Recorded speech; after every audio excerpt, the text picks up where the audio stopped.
وككجنسنا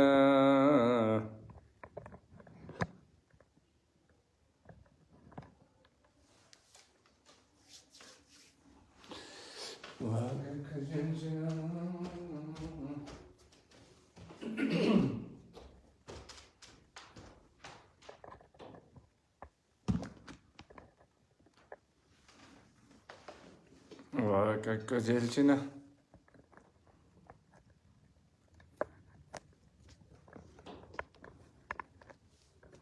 السلام عليكم ورحمة الله وبركاته. السلام عليكم ورحمة الله وبركاته. يوسنتي لجيسيسي إن أجاما ولين جنة يون أجامين مو سجليس الرئيسنا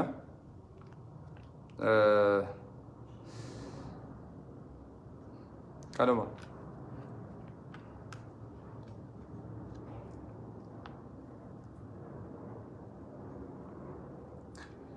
بسم الله الرحمن الرحيم. الحمد لله رب العالمين وأصلي وأسلم على المبعوث رحمة للعالمين نبينا محمد وعلى آله وصحبه أجمعين وبعد. السلام عليكم ورحمة الله وبركاته. أكم جرت النجاة فيالا سجنتان كنا أمسي ويارا إما إجريتي في ماشينا bishaan qotu wal qabatee dhaamsa gabaabaa walii dabarsina jechuudha. Akkuma beekamu guyyaa irraa garee egereetii wajjii Ustaaz Raayyaa wajji Dr. Muhammad Saalihin wajji istaafii keenya guutuu wajjiin waa'ee bishaanii waa'ee maashinaa isinii dabarsinee turre sagantaa dheeraa waan ta'eef irra deebinee dhaamsa gabaabaa isinii kennina. Hawaasni keenya akkuma beekamu rakkina bishaaniitiin rakkina bishaan dhugaatii dhabuudhaatiin kan ka'e naannoo isaarraa buqqa'uun qe'ee isaarraa deemuun godaanuun loon jalaa dhumuun akkasuma wanni nyaatan dhabamuun hawaasni keenya daangarraa daangatti keessattuu gammoojjii Booranaa, gammoojjii Gujii, gammoojjii Harargeedhaa, gammoojjii Baalee, Bahaa miidhamni garaagaraa dhaqqabuun ni yaadatama. Hawaasa keenya immoo namni gargaaree tinnisee bakkaan gahaa jiru isini jechuudha. Nuti akka gareetti tiim Raayyaa Ustaaz Raayyaa Abbaa Maccaatiin hoogganamutti tajaajila waggaa dheeraa kennaa turreerra. Amma immoo deebinee tajaajila maqaa Ustaaz Raayyaatiin jiru san egereetti ol guddisnee instituushinii goonee dhaabbata uf danda'a, instituushinii uf danda'a kan iskoolaarri beektoonni hayyoonni geggeessan kan piroofeeshinaalli itti hirmaate dhaabnee jira jechuudha. Achirra dhaabbannee waggaa tokko as gargaarsa barbaachisaa ta'e kan nyaataa haa ta'u kan bishaan bootteedhaa geessuu haa ta'u waan adda addaa irra turree jirra. Akkuma beekamu boottee sadii kan bishaanii hin qabna bara 2016 moodeelli isaa akka ta'e lamaanii fi kan barana geessinee hin qabna. Naannoo gammoojjiitti tajaajila kennaa jira. Hawaasni kennaa xiqqaatu haa guddatu ittiin waddaatee ittiin dhugee ittiin waa hojjetee nyaachuu akka inni danda'u tajaajila gabaabaa kenninee jira. Haa ta'u malee furmaanni waaraan waan barbaachisuuf furmaanni lafa qabatee waan barbaachisuuf bishaan naannoo inni jiru san irratti baasuun kallattii garaagaraatiin laallee qorannee barbaachisaa waan ta'eef waggaa tokko as maashina kanarratti hojjechuudhaaf biyya keessas biyya alaas namoota dandeettii qabanis namoota biyya alaa jiranis hunda isaanii walitti affeerree waa'ee maashina kanarratti hojjechaa turree jirra. Maashinni yeroo baay'ee arganne meetira 400 gadi waan qotuuf hawaasa keenya gammoojjii keessa jiraniif baay'ee bu'aan qabu. Naannoo bishaan dhabame naannoo jiidha qaburratti garuu 200-300 irrattis argachuu waan dandeenyuuf maashina xixiqqaatti fayyadamuu hin dandeenya. Haa ta'u malee gammoojjii akka reefi maqaa dhoofnee gammoojjii Harar Gujii keessa akkasuma Baalee Bahaarra Boorana bishaan kan argamu 400 olitti waan ta'eef 350 irraa kaasee ol haga 500 haga 600 waan ta'eef maashina kana argachuun dirqama. Maashina kana irratti hojjechaa baane maashinni immoo biyya keessa galuufis kan hayyamamuu fi kan hin hayyamamnetu addaan jira. haa ta'u alhamdulillah rabbil alamin yeroo ammaa kanatti maashinni keenya magaalaa Finfinnee keessa jira. Maashinni kun immoo dheerinni isaa gadi qotiinsi isaa meetira 750 gadi qotuu kan danda'udha. Modeelli isaa bara 2021 leetestii kan ta'edha, kan lafan qabatinidha.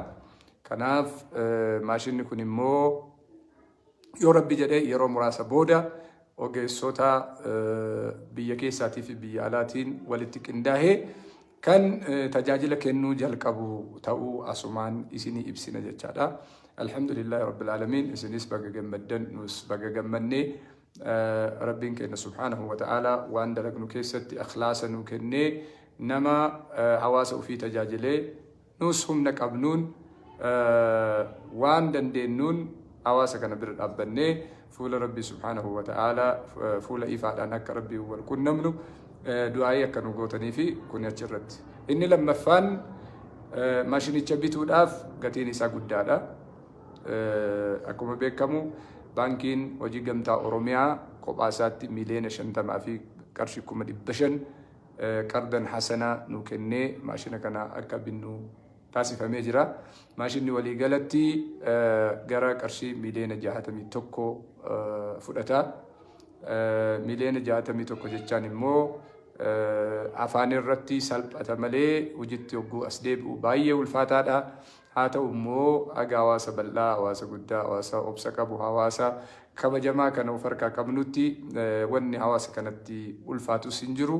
Nutis abdii irraa qabna maashina kana kafaluudhaaf harki keessan akkuma duraan barattan, akkuma duraan beektan, akkuma duraan hojjettan maashina kafaltii maashina kana hawaasni Oromoodhaa walumaa galatti guutumaan guututti itti xiyyeeffattanii nus akka mataan nun dhukkubnetti, akka ittiin hin yaaddomnetti, akka waliin hin rakkannetti maashina kana akka nurraa kafaltan guyyaas dhaamsa dabarsinee jirra. Ammas irra deebinee dhaamsa dabarsina. Dhaamsa gabaabaa kana keessatti qaamonni galatoonfachuu qabnu hedduutu jira. Jalqaba hawaasa keenya, hawaasa Oromoodha, ummata Islaamaa, hawaasa Oromoo guutuu ulfaadha galatoomaa. Tajaajila kennaa baataniifis kan amma kennaa jirtaniifis hawaasa keessan bira dhaabbachuu keessatti tajaajilli isin kennaa jirtan guddaa waan ta'eef ulfaadha galatoomaa. Warri hawaasa hooggantan, gareen hawaasa hooggantan gurguddaan, warri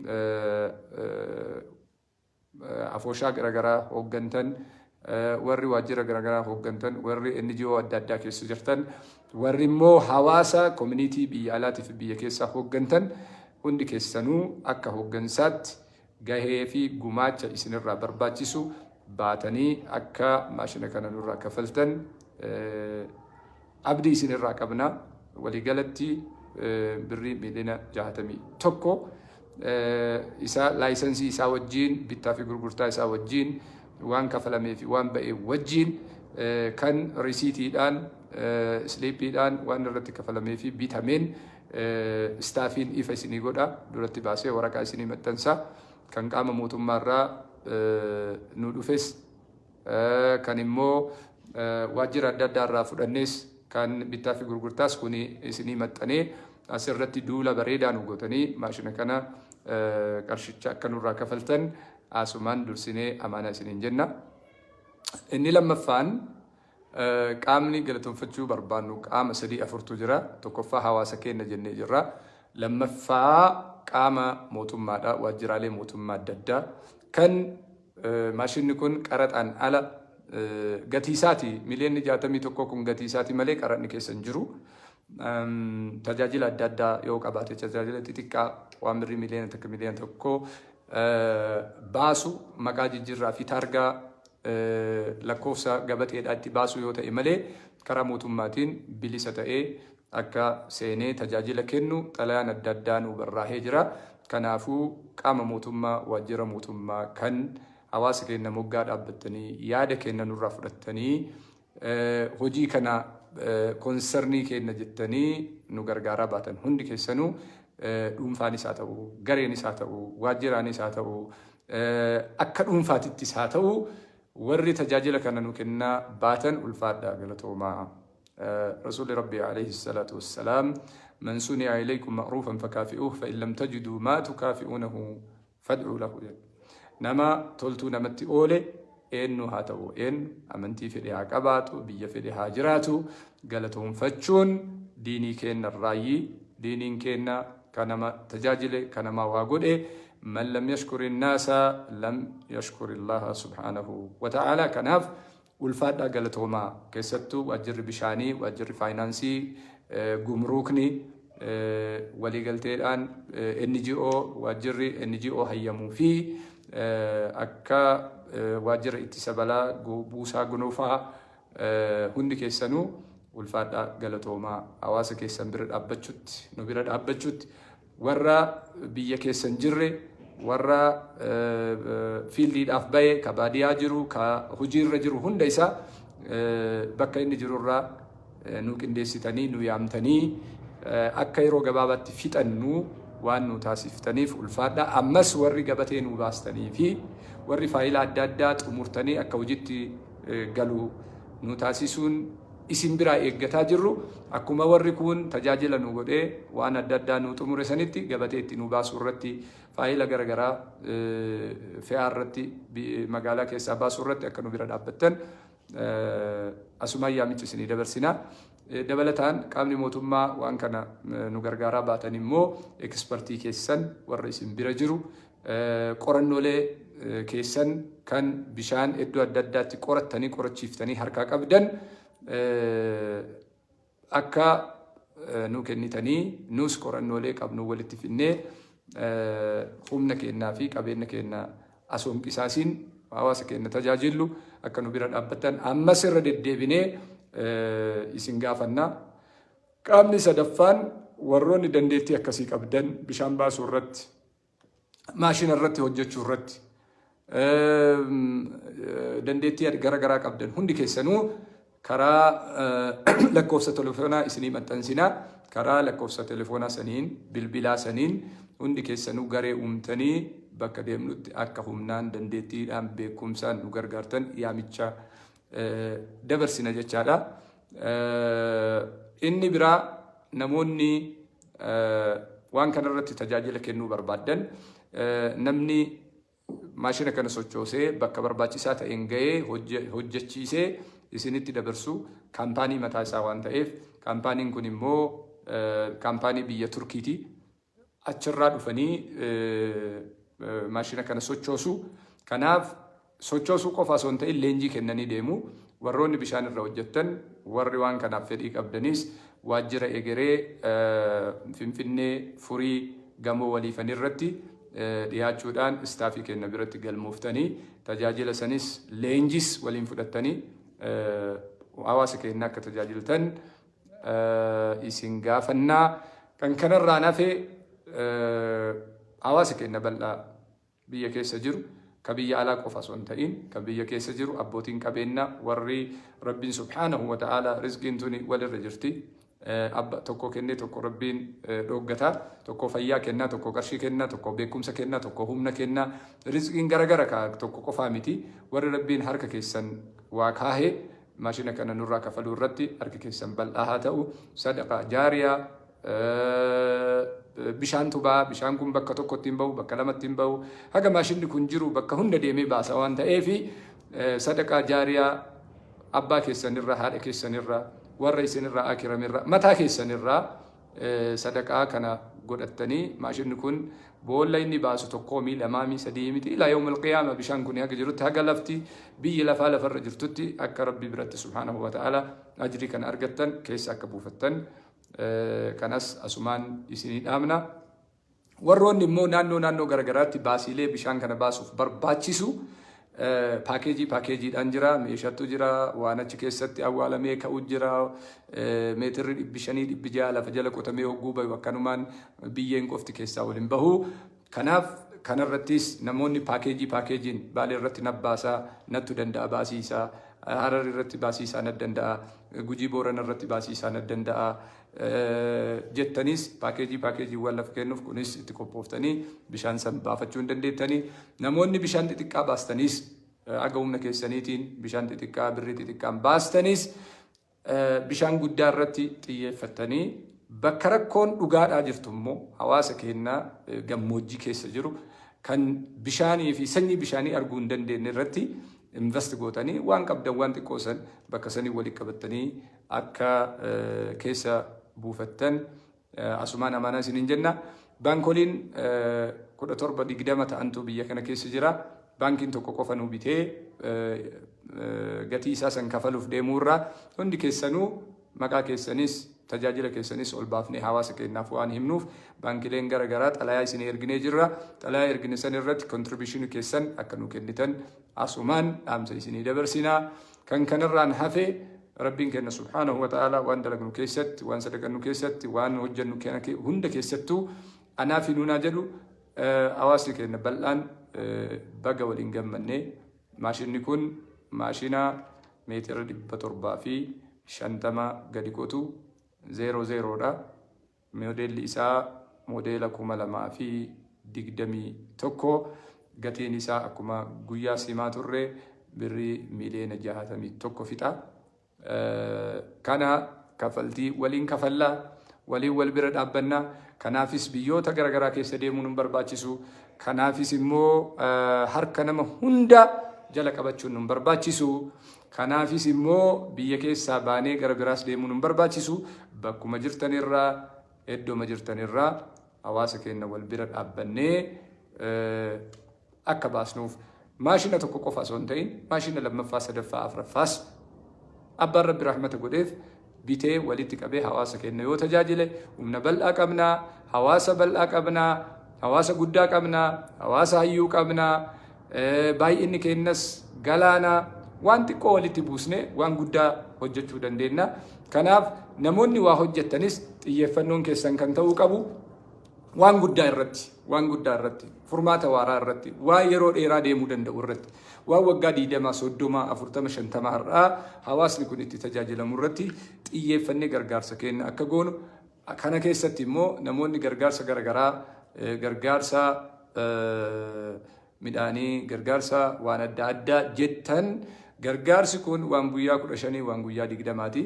Laakiin immoo gargaarsi gurguddaan akkanaa kun waan yeroo dheeraaf namni bishaan san fuudhee ittiin facaafatee ittiin margisiifatee ittiin biqilfatee ittiin horii isaa ittiin obaasee san booda tajaajila irraa argatu irratti invest gochuttu irra bu'aa qaba.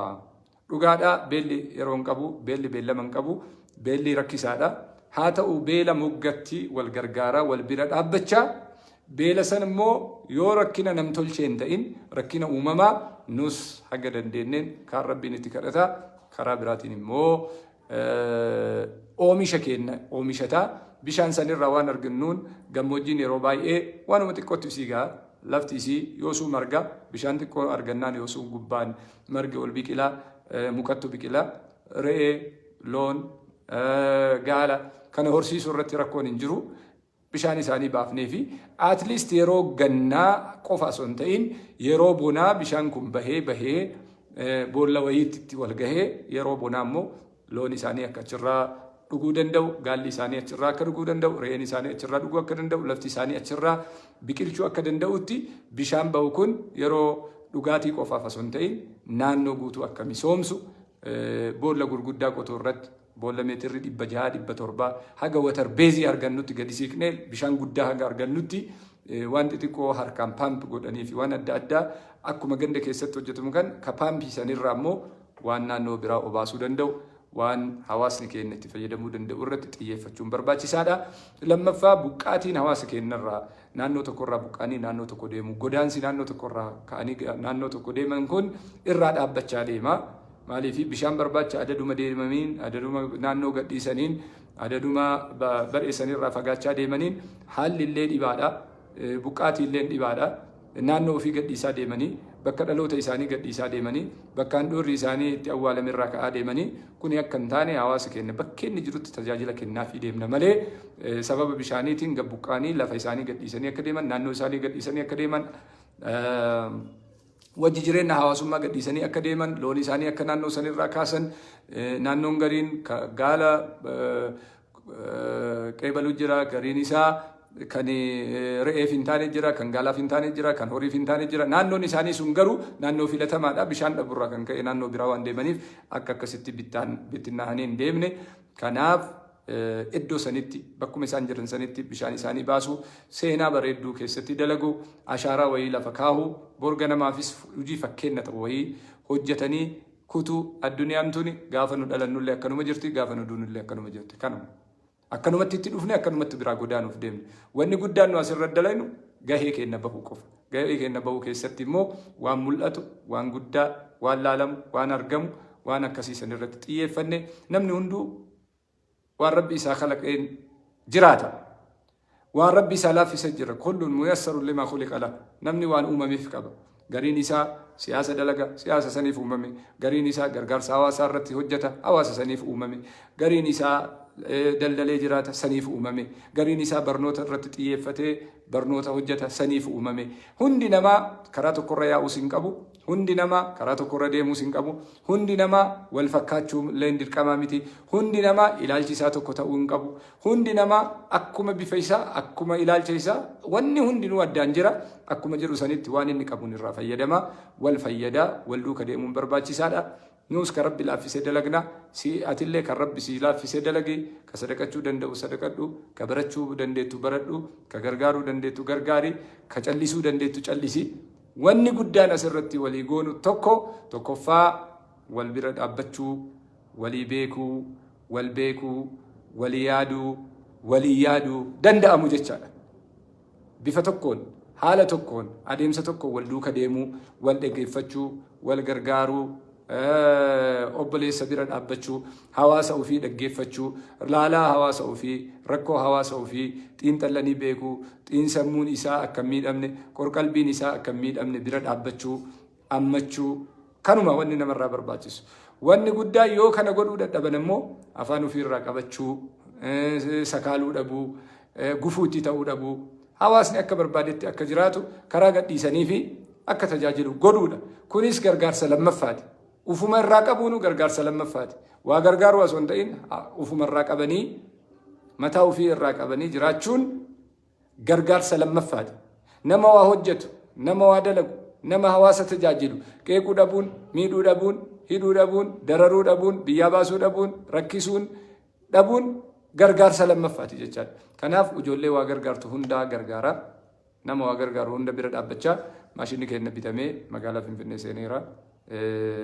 Maashina kan hundi keessanuu waliin eebbisnaa waliin gabatti gadi baanaa waliin hawaasa keenya bira geennaa ijoolleen Dubaay keessa turtan akka Hamzaa akka Nasrii Anolee akka Aljaziira maqaa keessan hunda dhahuu hin danda'u warri wajji deemaa baane warri faajaa baatan warri immoo keessatti eessa gahee laata jennee yoo gaafanne jarri kuni wayi qalbiin isaanii cabaa jettanii of keessatti adaba bittanii us jettanii keessan aadaa jirtan hundi keessan ulfaadha isiniin jechuu barbaanna ijoolleen Turkiyaa jirtan Dr. Abdul Fattah irraa jalqabe kan maashina kana barbaadee nuu fide hundi keessanuu ulfaadha galatooma hawaasni keenya bal'aan hawaasni Sikoomandoo keessattuu warri yoo maashina kana bittan nutti dura bu'ee hawaasa hunda walitti qabee maashina kana kara tokkotti deebisaa hin sodaatinaan hin jettan hawaasni Sikoomandoo USA keessa jiraattan ulfaadha galatooma maashinnis bitameera qarshiinis kafaluun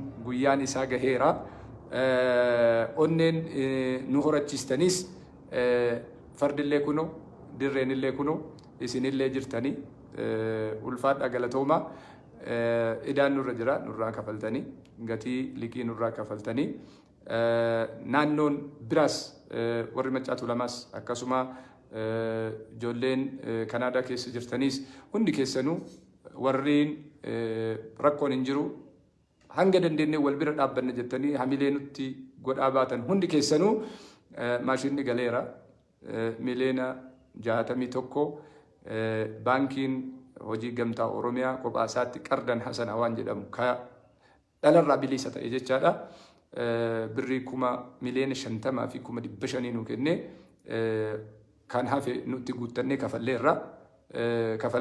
Garuu baankichaa deebisuun dirqama waan ta'eef qarshii kana deebisuu irratti wal bira dhaabbachuun dirqama waan ta'eef akka nu bira dhaabbattan hawaasni garagaraa gareen garagaraa ammas irra deebi'ee hawaasni Sikomandoo USA warri abshiruun hin jettan abshiruu rabbi isin hinaa jedhu wal geettanii wal mari'attanii gumaacha keessan hawaasa keenyatti deebinee waan ibsinu waan ta'eef nu bira akka dhaabbattan amaanaa jenna. Warri Maccaatu Lama, warri Xuumbanaa, warri Raayyaa Zeeboo hundi keessanuu jechaadha.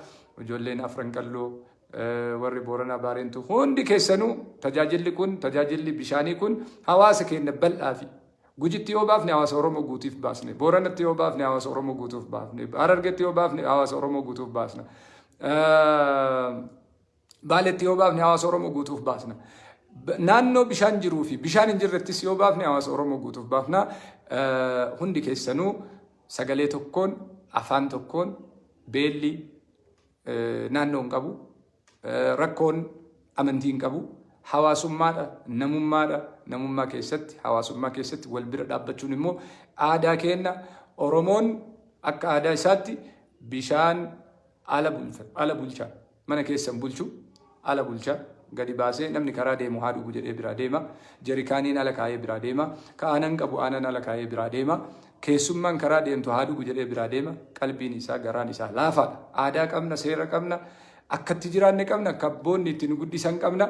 Nama garaa namaa laafu, nama garaa naatoo qabu, nama eenyummaa isaa keessatti kabaja qabu, hawaasa bal'aa, hawaasa bareedaa qabna waan ta'eef hawaasni bareedaan kun rakkoo ofii wal bira dhaabbatee hiikkachuu qaba. Yeroo hunda balbala mootummaa dhaabbachuun sirrii miti. Waan harka keenyaan dalagnee hawaasa keenya ijaarree ittiin wal guddifnu beelarratti, dheebuurratti, uffatarratti, daararratti, barumsarratti qaama tokko qofaa miti kan eeyinu jechaadha.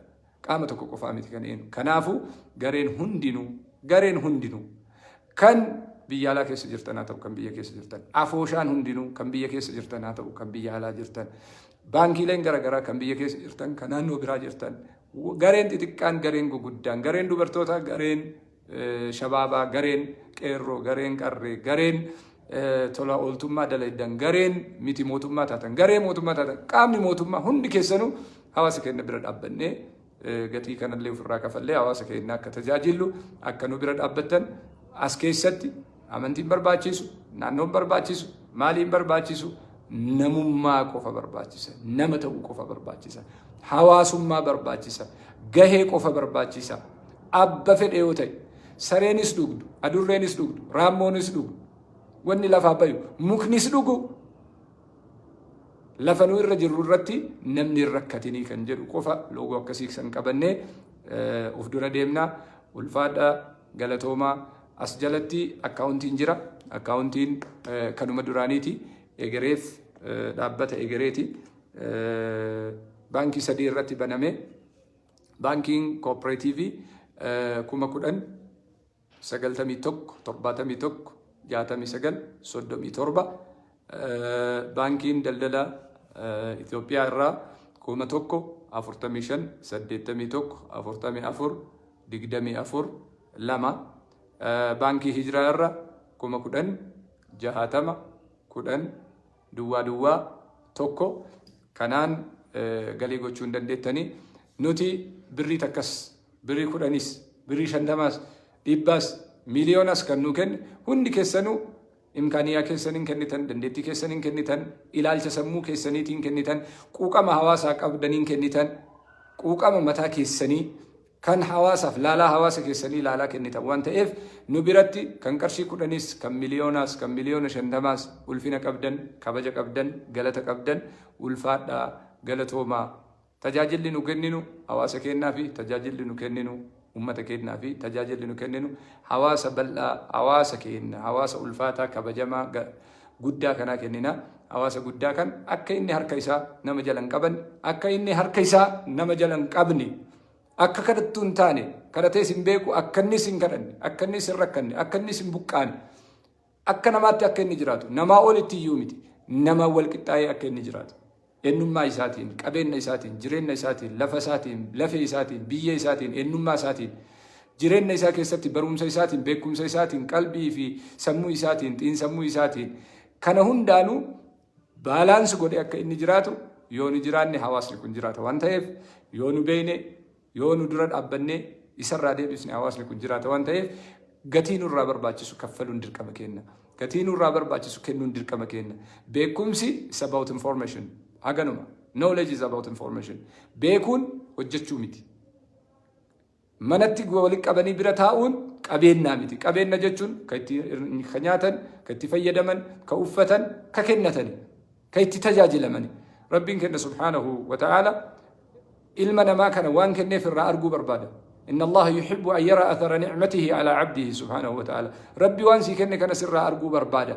وانسي كن سر أرجو بربادة. نياتي سر ملتشو بربادة. وفتي سر أرجو بربادة. افتفي يدمتي سر أرجو بربادة. فدتي كاجوك وفامتي. أجيلتي تفي يدمو سر بربادة. نعمة ربي سي كن سرتي أرجو بربادة. Qabeenya sii kennee yoo ittiin hin uffanne, qabeenya sii kennee yoo ittiin hin nyaanne, qabeenya sii kennee yoo ittiin hin hojjenne, yoo ittiin namaan sadaqne, yoo ittiin hin argisiifne, Rabbi sirraa fuudhee ka biritti kenna jechaadha. Kanaaf Rabbiin kenna subhaanahu wa ta'ala ni'maa sii kenne kana sirratti arguu barbaada. Sii kennu laaluu barbaada. Sii hojjetu laaluu barbaada.